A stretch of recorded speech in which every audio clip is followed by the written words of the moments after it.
नमस्कार नाशिककर. आपण सध्या वर्तमानपत्र बघत असाल, त्याचबरोबर नाशिकचे क्रिकेटकडे लक्ष देत असाल तर आपल्याला एकच नाव ऐकू येत असेल, ते म्हणजे नील चंद्रात्रे. नील चंद्रात्रे हे नाव आज नाशिकच्या क्रिकेटमध्ये गाजत आहे, ते म्हणजे फिरकी गोलंदाज म्हणून. नील चंद्रात्रे यांनी महाराष्ट्र क्रिकेटमध्ये तर विकेटी घेतल्याच, त्याचबरोबर आता तो राष्ट्रीय स्पर्धेसाठी देखील त्याची निवड झाली आणि ही निवड पहिल्यांदाच नव्हे तर दुसऱ्यांदा झाली. त्यामुळे आज आपण त्याच्याशी गप्पा मारणार. नील नील, प्रथम तर तू सांग की तुझी क्रिकेटची सुरुवात कशी झाली? माझी क्रिकेटची सुरुवात मी लहान असल्यापासून माझ्या वडिलांना क्रिकेटची खूप आवड होती. ते मला लहानपणी 5-6 वर्ष असताना गोल्फ क्लबवर घेऊन जायचे खेळायला. पण कामानिमित्त ते एकदा नाशिक जिमखाना या संस्थेत गेले आणि तेव्हा त्यांनी बघितलं की इकडे अकॅडमी आहे, इकडे प्रॅक्टिस चालते. तर त्यांनी तिकडे मराठी सरांना विचारलं की त्याला घेऊन येऊ का. मग मराठी सर म्हटले की त्याला ठीक आहे, त्याला उद्यापासून घेऊन ये. मग तेव्हापासून मी नाशिक जिमखान्यात सराव करायला लागलो. मग तशी माझी क्रिकेटची सुरुवात झाली. तू एक असं तुला वाटलं का आपण बॅट्समन होता, बॉलर व्हावं, असं सुरुवातीला कसं वाटलं? नाही, सुरुवातीला म्हणजे बाबा पण आणि मी पण बॅट्समनच होतो सुरुवातीला. बॉलिंगचं एवढं मला की आवड नव्हती. पण मग जसं तर मी प्रॅक्टिस करत गेलो, सर पण बोलले की तू चांगली टाकतो बॉलिंग. मग तेव्हापासून मग बॉलिंग पण टाकायला लागलो. तुला पहिला सामना, सराव सामना घे किंवा जो आपला डिस्ट्रिक्ट लेवलचा सामना, याच्यातला कोणता सामना तुला आठवतो का? तो तुझ्यासाठी एक अजूनही अनुभव आहे किंवा एक आठवणीचा आहे? तसे तर बरेच सामने, पण एक ओपनचा म्हणजे खुल्या गटातला एक सामना होता नाशिक जिमखाना विरुद्ध NCA. तर जेव्हा मी पहिल्यांदा ओपनला खेळत होतो, म्हणजे मला मराठी सरांनी चान्स दिला होता खेळायला. तर तेव्हा आमचे बरेचसे सिनियर्स त्या मॅचला येऊ शकले नाही. त्यामुळे मी ऐनवेळी मला त्या मॅचला खेळवलं होतं आणि त्या मॅचला मी खूप चांगली बॉलिंग टाकली आणि तो मॅचसाठी खूप चांगला एक्सपिरियन्स राहिला. तिकडनं मी खूप शिकलो, कारण एवढ्या मोठ्या प्लेयर्समध्ये खेळणं माझ्यासाठी खूप मोठी गोष्ट होती. त्यामुळे तिकडनं मी खूप गोष्टी शिकत गेलो आणि मग हळूहळू मी ओपनमध्ये पण खेळायला लागलो. तो सामना तू खेळत असताना ओपन म्हणजे मायमध्ये सगळे मोठे मुलं असतात आणि तू लहान होता, असं तुला काही भीती वगैरे वाटली का की मी आता ओपनमध्ये खेळतो, असं कधी वाटतं? हो, सुरुवातीला थोडा नर्वसनेस होता की आपण थोडं लहान पडतो यांच्यामध्ये. पण मग सिनियर्सनी मला खूप सपोर्ट केला की नाही, तू चांगला आहे, त्यामुळे तू खेळतोयस आमच्यासोबत, त्यामुळे तू कॉन्फिडंट राहा. त्यामुळे मग मला होतं की नाही ठीक आहे इकडे आपले सिनियर्स आहे, त्यामुळे आपण इकडे फ्री राहू शकतो. क्रिकेट खेळत असताना तुला आई वडिलांची साथ कशी मिळाली?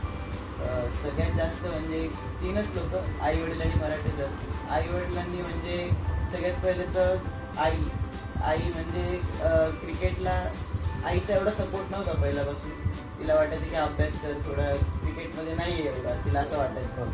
पण जसं जसं ती माझी ग्रोथ बघत गेली, त्यानंतर मग तिला पण हे कळालं की नाही, हा याच्यात करू शकतो पुढे जाऊन. पण तो एक सपोर्ट लागतो घरातून किंवा एक थोडंसं अपोजिशन साईड पण लागते की नाही थोडंसं करायला की नाही, तुझ्याकडनं होईल का नाही, तू अभ्यासाकडे फोकस कर. त्यामुळे एक मनात राहायचं की नाही, आपल्या आईला करून दाखवायचं काहीतरी. आणि बाकीच्या गोष्टी पण की मला सपोर्ट करणं, स्वयंपाक वगैरे त्या पण गोष्टी आहेत. डबा वेळेच्या वेळी पाहिजेच असतो, कारण आपल्या पोटात नसलं काही एनर्जी नसतं तर आपण खेळू शकत असतो. त्यामुळे आईचा मला सगळ्यात जास्त सपोर्ट होता. अभ्यासामध्ये पण अभ्यासाकडे थोडं दुर्लक्ष व्हायचं, पण आई मला सांगायची की आई मला घेऊन बसायची की नाही आपण करू अभ्यास थोडा. त्यामुळे पण खूप सपोर्ट झाला आईचा. आणि वडिलांच्या बाबतीत काय सांगतो? ते सगळ्यात जास्त म्हणजे मला क्रिकेटमध्ये वडिलांनी सपोर्ट केला. मला आवड होती क्रिकेटची, पण बाबांचं त्यांना क्रिकेट खेळायचं होतं, पण त्यांना काही कारणास्तव नाही ते खेळू शकले क्रिकेट. पण त्यांनी मला जे त्यांना मिळालं नाही त्यांनी ते सगळं मला दिलं की घरातून सपोर्ट झाला, फायनान्शियली सपोर्ट झाला, सोडणं आणणं, वेळोवेळी डबा देणं, हे त्यांनी मला खूप सपोर्ट केलं या गोष्टी. आणि मला जेव्हा मॅचेसमध्ये विकेट्स नाही मिळायचे किंवा रन्स नाही व्हायचे, मी तेव्हा थोडा म्हणजे माझा चांगला मूड नसायचा, पण तरी मला बाबा मोटिवेट करायचे की नाही तू मेहनत करत राहा, तुला कधी ना कधी फळ मिळेल. त्यामुळे बाबांचा मला सगळ्यात जास्त या प्रकारे खूप जास्त सपोर्ट आहे. नील, आई वडील तर आहेच, आपले तिसरे किंवा दुसरे आई वडील एक शाळा आपली पॅरेंट्स म्हणू शकतो. तर शाळेचा तुला कसा पाठिंबा मिळाला, तू कोणत्या शाळेत होता? मी इंग्लिश मीडियम स्कूल मेरी या शाळेतून शिक्षण पूर्ण केलं. आता जस्ट मी 10वीची परीक्षा दिली. तर मी 4वी-5वीपर्यंत जात होतो कंटिन्युअस शाळेमध्ये. पण त्यानंतर मग कोविड आला. मग त्यानंतर मग शाळा तिकडनं थोडी दूर गेली आणि मला पण मॅचेसमुळे टाईम मिळाला नाही शाळेला जायचा. पण मग त्यामुळे प्रिन्सिपल झाल्या, वर्षा कराडफेकर आमचे प्रिन्सिपल होते, त्यांनी मला खूप सपोर्ट केला. त्या म्हटले की नाही, तू खेळतोयस, तू शाळेचं नाव मोठं करतोयस, तर आम्ही तुला अभ्यासात थोडी सवलत देऊ. मग त्यामुळे शाळेचा पण खूप चांगला सपोर्ट झाला मला. जेव्हा पण परीक्षा यायची तेव्हा मध्ये माझा अभ्यास चांगला करून घ्यायचे. त्यामुळे तो पण एक चांगला सपोर्ट झाला शाळेचा. अभ्यास कसा करायचा, अभ्यासाला वेळ कसा करायचा? 4वी-5वीपर्यंत करायचो घरच्या घरी अभ्यास. पण मग त्यानंतर मग थोडं क्लासेस वगैरे लावले आणि मग जरा शाळेत एखाद्या वेळेस सुट्टीच्या दिवशी पण शाळेत मला बोलवायचे. मग तेव्हा त्या पद्धतीने अभ्यास केला. पण थोडंसं दुर्लक्ष झालं माझा अभ्यासात. आता तू नुकती 10वीची परीक्षा दिली, पेपरबद्दल काय सांगतो, किती पर्सेंटेज? घरचे तर म्हणतायत की 60-70% आहेत, बघू असं. ठीक आहे. पण तू परीक्षेत म्हणजे शालेय परीक्षेत जरी तू पुढे मागे असला तरी पण मैदानावर तू एक नंबर हे नक्कीच. आता आपला पुढचा प्रश्न असा आहे की तू नाशिक जिमखान्यात खेळतोय, सरांची मदत मिळते, तू सरावाला कसा वेळ देतोय आणि आणखी तुला सरांव्यतिरिक्त अजून कोणाकोणाची मदत मिळते, कोणाचा पाठिंबा मिळतो तुला? सगळ्यात पहिले तर म्हणजे मी रोज सकाळी जिमखान्यात जातो. लहान असल्यापासून रोज सरांकडे मी प्रॅक्टिसला जातो. आणि मी जेव्हा लहान होतो तेव्हापासूनच सर मला वैयक्तिक काही गोष्टी सांगतात किंवा मला खूप गाईड करतात सर वैयक्तिक पण. फक्त ग्रुपमध्ये नाही तर ते मला वैयक्तिक पण माझ्याशी बोलतात की नक्की तुझं अगदी काय चांगलं आपण करू शकतो, काय तुझ्या गेममध्ये इम्प्रूव्ह करू शकतो आपण, कुठे तू लॅक होतोय बॅटिंगमध्ये, बॉलिंगमध्ये झालं, फिल्डिंगमध्ये झालं. तर मग त्या गोष्टी आणि अजून पण की फिटनेस पण मी आता क्रीडकला जातोय विनोद जाधव सरांकडे. तिकडे पण माझा फिटनेस चांगला होतोय. मागचे 2-3 वर्षापासून मी तिकडे पण जातो. तू बॅट्समन, बॉलर, सर्वात जास्त कशाला तू प्रेफरन्स देणार, का बॅटिंगला का बॉलिंग करतील? त्यानंतर मग बॉल कसा पाहिजे? तसं सांगितलं तुम्हाला मी, पहिलं मला बॅटिंगच आवडायची, पण हळूहळू मग मी बॉलिंग पण टाकायला लागलो. पण त्यानंतर मग असं झालं की मी फक्त बॉलिंगच टाकायला लागलो. मग बॅटिंगकडे थोडं दुर्लक्ष झालं माझं. पण मग यावर्षी परत मी जेव्हा महाराष्ट्राच्या टीममध्ये आलो तेव्हा आमचे हेड कोच सुयश कुलकुल सर त्यांनी मला सांगितलं की नाही, तू बॅटिंगसुद्धा खूप चांगली करतो, तू फक्त असं करू नको तू फक्त बॉलर आहे, तू बॅटिंग पण चांगली कर, तू बॅटिंगकडे पण तेवढंच लक्ष दे आणि तुला यावर्षी टीमसाठी बॅटिंग पण करायची, रन्स करून द्यायचे. मग त्यानंतर मी थोडं बॅटिंगकडे पण फोकस करायला लागलो. आणि मग त्यानंतर जसं आमचा प्रॅक्टिस व्हायची, प्रॅक्टिस सेशन्समध्ये पण सर मला भरपूर बॅटिंग द्यायचे, प्रॅक्टिस वगैरे चांगली करायचो मी. आणि मग तोच मला फायदा स्टेटच्या मॅचेसला पण झाला की मला त्यांनी वरती प्रमोट केलं आणि त्याचा मी चांगला फायदा दिला, बॅटिंगला रन्स केले. माझ्यामध्ये तो नाशिककडून खेळताना अंडर 14ला तू सेंचुरी मारली, त्या सेंचुरीबद्दल काय सांग? कारण ती सेंचुरी नाशिकमध्ये बराच काय क्षेत्र वगैरे मी ऐकत होता. नाशिकचा एक छोटा मुलगा आहे, त्यांनी शतक मारलं, सेंचुरी मारली आणि तिथून खरी मायमध्ये तिथून तो प्रवास चांगला चालू झाला. ती माझी पहिली इन्व्हिटेशन होती. मी पहिल्यांदा नाशिकच्या संघात सिलेक्ट झालो होतो आणि पहिलीच मॅच होती ती माझी, औरंगाबाद समोरची मॅच होती. त्याला बॉलिंगला मी 5 विकेट घेतल्या होत्या आणि बॅटिंगला आमच्या 4 विकेट खूप लवकर पडल्या होत्या. तर आमचे कोच बाळू मंडलिक सर होते, त्यांनी मला बॅटिंगला पाठवलं आणि म्हटलं तिकडे जाऊन फक्त थांबून खेळ, बाकी काही जास्त वेगळं करू नको. आणि तेव्हा मी तिकडे जाऊन 200 बॉलमध्ये जाऊन तिकडे मी 100 नॉट आऊट केली आणि ती माझी म्हणजे लाईफची पहिली सेंचुरी पण होती जी डिस्ट्रिक्टला आली होती. आणि माझ्या सेंचुरीमुळे आम्ही फर्स्ट इनिंगची लीड घेतली आणि आम्ही ती मॅच सुद्धा जिंकली. त्यामुळे ती सेंचुरी खूप स्पेशल होती. आता तू 10वी झाला आहे, 10वी झाल्यानंतर आता शिक्षणाचं पण तुझं हे वाढणार आहे, तर तू क्रिकेटला महत्त्व देणार की शिक्षणाला, कसं करणार? आता तर म्हणजे क्रिकेटलाच जास्त महत्त्व देणार, पण मग जसा वेळ मिळेल तसं मग अभ्यास पण करेल. आता तेवढंच हातच. महाराष्ट्राकडून ज्यावेळेस तू खेळला त्याआधी तुला बरेच वाट पाहावं लागेल. तू जवळ जात होता परंतु आतमध्ये जात नव्हता. त्याबद्दल काय सांगशील का तुला वाट पाहावं लागली, वेट अँड वॉच करावं लागलं? जसं मी सांगितलं की माझी फर्स्ट इन्व्हिटेशन होती, त्याला मी 250 रन केले आणि 11 विकेट घेतलं होतं. पण त्या वर्षी कोविडमुळे कॅम्प झाला नाही. बरं. मग पुढच्या वर्षी परत मी इन्व्हिटेशन खेळलो, त्याच्यात रन्स आणि विकेट घेतले आणि कॅम्पला सिलेक्ट झालो पहिल्यांदा. पण त्या वर्षी बहुधा वय कमी असल्यामुळे त्यांनी मला सिलेक्ट केलं नाही. विकेट्स वगैरे मी तिकडे पण घेतल्या होत्या.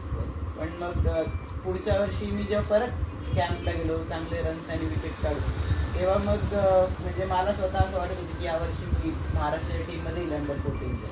पण तरी काही कारणास्तव त्यांनी मला सिलेक्ट नाही केलं आणि मला ते म्हटले की तुला 2-3 मॅच नंतर आम्ही बोलवतो. पण तसं पण झालं नाही. त्यांनी मला 2-3 मॅच नंतर पण नाही बोलवलं. तर मग तेव्हा एक खूप झालं होतं की मनातून असं वाटत होतं की अजून काय करावं लागेल मला सिलेक्ट होण्यासाठी. पण मग ते घरातून सपोर्ट, आई बाबा आणि सर तेच सांगत होते की नाही, तुला याहून जास्त करावं लागेल जर तुला त्या टीममध्ये जायचं असेल. कारण फक्त तुला खेळून परत यायचं नाही, तिकडे जाऊन पण तुला परफॉर्मन्स करायचं आहे. त्यामुळे तुला ह्याच्यापेक्षा जास्त करावं लागेल. मग त्यानंतर पुढच्या वर्षी मी 16ची इन्व्हिटेशन खेळलो. मी कॅप्टन पण होतो त्याला. आणि तेव्हा मी 5 मॅचमध्ये पुण्याला होती इन्व्हिटेशन. तिकडे चांगल्या फ्लॅट विकेट्स असतात, त्यामुळे स्पिनरला एवढी हेल्प नसते तिकडे. पण तिकडे जाऊन पण मी 30 विकेट घेतल्या. तो सीझन खूप चांगला गेला माझ्यासाठी.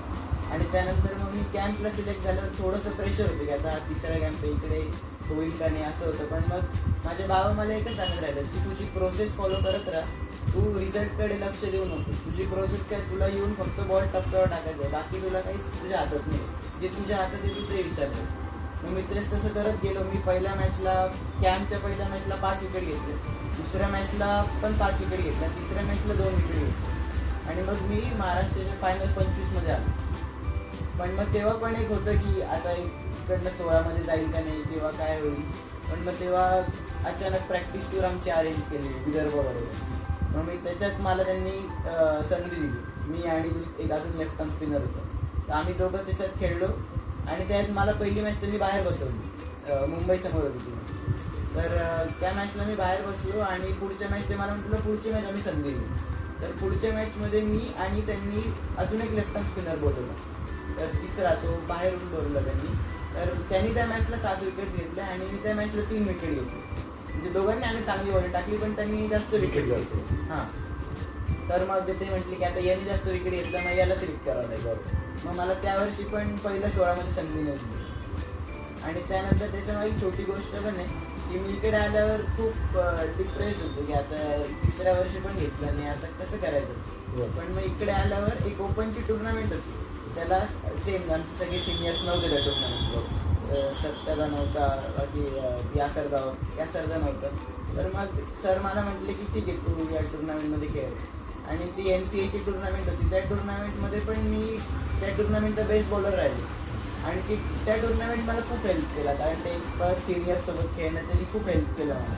आणि अचानक म्हणजे रात्री जवळजवळ 1-1.5 वाजता समीर रट्टे सरांचा फोन आला 3 मॅच झाल्यानंतर की एक लेफ्ट आर्म स्पिनर इंजोर्ड झाला आणि तुला बोलवलं, उद्या सकाळी तुला पुण्याला जायचं. मग तिकडनं मी स्टेटला गेलो. तर मग तो क्षण खूप माझ्यासाठी वेगळा होता, कारण एवढं 1-1.5 वाजता लगेच झोपले होते, काहीच आयडिया नव्हतं. झोप लागली मग? नाही. तो खूप म्हणजे आई बाबा पण आहे, बाबा तर रडले माझे, कारण ते म्हणजे 2-3 वर्षापासून होत चाललं ते आत्ता झालं. मी हा सर्व एवढा प्रवास करत असताना तुला नाशिक क्रिकेटची कशी मदत मिळाली? नाशिक डिस्ट्रिक्टची पण खूप मदत मिळाली, कारण मी माझ्याकडनं सलग 1-2 वर्ष जेव्हा मी सिलेक्ट नव्हतं झालं तेव्हा मला सिलेक्टर्स आणि कोचेस पण तेच सांगत होते की तू चांगलं करतोय, पण हे एवढं पुरेसं नाही आहे, तुला आउटस्टँडिंग करावं लागेल. कारण तिकडे जर का तुला चांगलं करायचं असेल तर हाच बेस आहे. इकडे जर का तू आउटस्टँडिंग करून गेलं तर तिकडे पण अजून चांगलं करशील. कारण फक्त आपल्याला स्टेट खेळून यायचं नाही, तिकडे जाऊन आपल्याला परफॉर्मन्स पण करायचं आणि त्या सर्किटमध्ये राहायचं आहे. त्यामुळे तुला कंटिन्युअस परफॉर्मन्स करावाच लागेल आणि आउटस्टँडिंग करावं लागेल. तुझी जे वेळेस आपल्या निवड झाल्यानंतर तुझा माहिती ते गोल विरुद्ध सामना होता, त्या सामन्याविषयी काय सांग? पहिलाच सामना होता माझा स्टेटचा. म्हणजे मला माहीत नव्हतं ॲक्च्युली रात्रीपर्यंत की मी खेळणार आहे का नाही. अचानक सकाळी उठल्या लगेच मग आमची बसमधून जात होतो आम्ही, तेव्हा जस्ट आमची टीम अनाऊन्स केली बसमध्ये जातो. की आज 2 चेंजेस एकाचा डेब्यू होतो, टीमचा डेब्यू होतो. तिकडे ग्राउंडवर गेल्यावर मला त्यांनी कॅप दिली महाराष्ट्राची आणि माझा डेब्यू झाला. तर एवढे एक्सपेक्टेशन नव्हतं जास्त की लगेच ताबडतोब तुला हां. तर मग झाल्या थोड्या एक 15-20 ओव्हर झाल्या आणि मग त्यानंतर मला बॉलिंगला दिलं आणि मी म्हणजे मला पण वाटलं नव्हतं किंवा कोणाच वाटलं नव्हतं की मी 7 विकेट काढेल माझ्या डेब्यूला टेस्टला. तर मी पहिल्या इनिंगला 7 विकेट्स काढले आणि दुसऱ्या इनिंगला 8 विकेट्स काढले. एकूण 15 विकेट. एकूण एका मॅचला 15 विकेट्स. माझ्या मते दुसऱ्या मॅचला पण तुला विकेटी भेटतात. हो. त्यानंतर तो डेब्यू झाला. पुढची म्हणजे आमची बरोडा अगेन्स्ट होती, लास्ट लीग मॅच होती. त्या मॅचला पण मी पहिल्या इनिंगला 5 आणि दुसऱ्या इनिंगला 5 अशा 10 विकेट्स काढले टोटल. आणि एकूण तू त्या जे मोसम जो हंगाम म्हणतो आपण क्रिकेट हंगाम, त्याच्यात तू एकूण किती विकेटी घेतल्या होत्या? त्या एकूण सीझनमध्ये मी 3 मॅचमध्ये 31 विकेट घेतली. आणि भारतात किती होता? भारतात मी 4था होतो. भारतात 4था होता. त्यानंतर तुझी माझ्या मते राष्ट्रीय कॅम्पसाठी निवड हो. झाली. त्याबद्दल काय सांगतो? त्यानंतर मग मी स्टेटचं सीझन झाल्यावर मग 1 महिन्याने मला मेल आला की NCAच्या हाय परफॉर्मन्स कॅम्पसाठी बँगलोरला आम्ही तिघं सिलेक्ट झालो होतो. मी, प्रज्वल मोरे आणि प्रणव शिंदे आम्ही 3 महाराष्ट्राचे सिलेक्ट झालो होतो. तर तिकडे आमचा 1 महिना कॅम्प होता, 17 एप्रिल ते 12 मे असा आमचा 1 महिना तिकडे कॅम्प होता. तो कॅम्प कोणाच्या अंडर वगैरे झाला? तिकडे NCAचे हेड तिकडे VVS लक्ष्मण सर होते आणि आमचे जे टीमचे जे हेड कोच होते ते पहिले बेंगॉलचे मुकुंद परमार सर होते. पण ते काही कारणास्तव त्यांना घरी जावं लागलं आणि मग ऋषी कानेटकर सर आमचे हेड कोच होते त्या कॅम्प. आता पुन्हा तुझी राष्ट्रीय क्रिकेटसाठी निवड झाली, त्याबद्दल काय? या वर्षीचं सीझन पण मागच्या वर्षी मी या सीझनला पण मी 31 विकेट काढल्या, महाराष्ट्राचा हायेस्ट विकेट टेकर. आणि हा सीझन पण चांगला गेला माझ्यासाठी. आम्ही फायनलपर्यंत पोहोचलो. आम्ही फायनल जिंकू शकलो नाही ते एक आहे थोडं. फायनल कोणा विरुद्ध होती? आमची फायनल मुंबई विरुद्ध. त्या सामन्यात तुला काय परफॉर्मन्स? त्या सामन्यात मी बॉलिंगला 5 विकेट घेतल्या आणि बॅटिंगला 85 रन केले. अरे तो ते पण होते की पण एवढा परफॉर्मन्स करून एक आहे मनात की फायनल आम्ही जिंकू शकलो असतो असं पण सगळ्यांना मनाला टोचतं. हो. आता तुझं पुढचं ध्येय काय, तुझं स्वप्न काय? आता माझं पुढचा गोल हाच आहे की आता मला जसं मी आता 19ला जातोय तर मला अंडर 19 इथे खेळायचं आणि पुढे जाऊन मग फर्स्ट क्लास डेब्यू करायचं रणजी ट्रॉफी. नील, तू खरोखर जे कष्ट घेतले त्या कष्टाला आता यश येत आहे. आणि तू क्रिकेटच्या मैदानात तर विकेटी काढल्या, चौकार षटकार पण मारले, परंतु आज आमच्याशी गप्पा मारताना मन मोकळ्या गप्पा मारल्या आणि इथं देखील तू चौकार षटकार मारले. तुझा प्रवास असंच सुखकर राहो आणि पुढे तू नाशिकचं नाव उज्ज्वल करो, हेच आमचे तुला शुभेच्छा आहे. तू आमच्याशी गप्पा मारले त्याबद्दल धन्यवाद.